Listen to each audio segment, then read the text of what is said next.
बहुत समय पहले सोनपुर गांव में एक बहुत पुरानी हवेली थी। उस हवेली में एक लड़का और उसकी माँ रहती थी। गांव वाले उन माँ बेटों से बहुत जला करते थे। एक दिन गांव वालों ने हवेली में आग लगा दी और माँ बेटे जलकर मर गए। तभी से माँ और बेटे की आत्मा उस हवेली के आसपास भटक रही थी और गांव वालों को परेशान करते थे, क्योंकि वह दोनों भूत और चुड़ैल बन गए थे। हवेली के पास एक पेड़ था। भूत हवेली से निकलता और उस पेड़ के नीचे खड़ा रहता।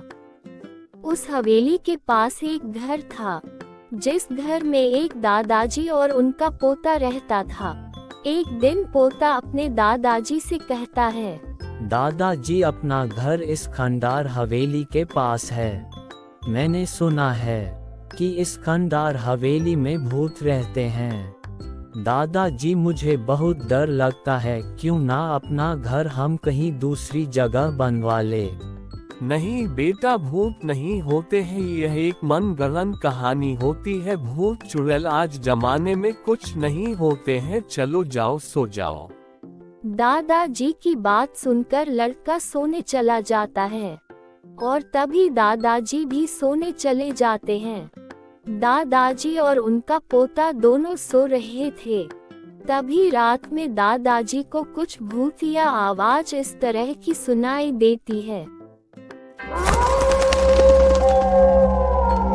वह भूतिया आवाज दादाजी के कानों में जाती है। दादाजी भूतिया आवाज सुनकर जाग जाते हैं और बोलते हैं, अरे ये कैसी आवाज है? इतनी रात में कौन चिल्ला रहा है? क्या हुआ है? रात को 12 बजे थे। तभी दादाजी घर के बाहर जाकर देखते हैं। वहाँ पर वह देखते हैं कि एक चुड़ैल जाती हुई दिखाई देती है।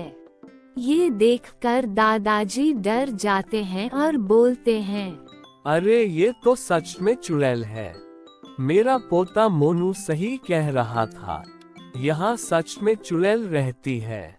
ये देखकर दादाजी अपने घर जाते हैं और अपने पोते मोनू से बोलते हैं, अरे मोनू, जल्दी उठो, यहाँ सच में चुड़ैल रहती है। मैंने अभी देखा है। मोनू बोलता है, सच में भूत और चुड़ैल रहती है। दादाजी, गांव के सरपंच के पास चलो। तभी दादाजी और उनका पोता मोनू उस घर से चल लेते हैं और गांव के सरपंच के पास जाते हैं। सरपंच के पास जाकर दादाजी बोलते हैं, अरे सरपंच जी, मेरा पोता कहता था कि यहाँ पर भूत और चुड़ैल रहती हैं, परंतु मैं उसकी बातों पर विश्वास नहीं करता था। लेकिन आज रात में जब मैं सो रहा था तो मुझे अजीब तरह की आवाज सुनाई दी। तब मैंने अपने घर के बाहर निकला तो मुझे एक चुड़ैल जाती हुई दिखाई दी। मुझे बहुत डर लग रहा है। सरपंच जी, आप ही कुछ कर सकते हो, कोई तांत्रिक को बुलाकर लाओ। तभी सरपंच जी बोलते हैं, अरे भाई, ऐसी बात है तो तुम चिंता ना करो, हम अभी कोई तांत्रिक को बुलाकर लाते हैं और उस हवेली के पास लेकर जाएंगे और उस भूत और चुड़ैल को भगवाने की पूरी कोशिश करेंगे। तभी सरपंच जी एक तांत्रिक को खंडार हवेली के पास लेकर जाते हैं और बोलते हैं, देखिए तांत्रिक जी, यही वह भूतिया मकान है जिसमें एक भूत और एक चुड़ैल रहती है। तभी तांत्रिक जी बोलते हैं, सरपंच जी, आप चिंता ना करो, मेरे गुरुदेव जी सब ठीक कर देंगे। वह बहुत सी हवेली से भूत भगा चुके हैं। तभी तांत्रिक सरपंच को अपने गुरुदेव जी के पास लेकर जाता है। गुरुदेव जी बैठकर मंत्र का जाप कर रहे थे। तभी वहां सरपंच जी जाते हैं और वह भी बैठ जाते हैं और सरपंच जी अपनी सारी बातें गुरुदेव जी को बताते हैं।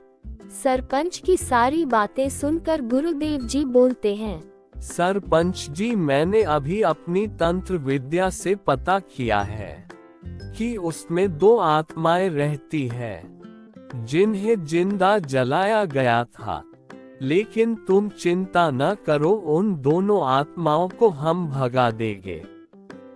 तुम बस मुझे उस हवेली के पास लेकर चलो। तभी सरपंच जी गुरुदेव जी को लेकर चल देते हैं और वही खंडहर हवेली के पास लेकर आते हैं और सब लोग बैठ जाते हैं। गुरुदेव जी पूजा पाठ शुरू कर देते हैं। तभी वहाँ पर भूत और चुड़ैल आ जाती है। तभी पंडित जी के मंत्र से आत्माएं रोने लगती है और माफी मांगने लगती है। पंडित बोलते हैं कि तुम सब यहाँ से भाग जाओ। गुरुदेव की बात सुनकर आत्माएं उस हवेली को छोड़कर चली जाती है और गांव वाले खुशी से रहने लगते हैं।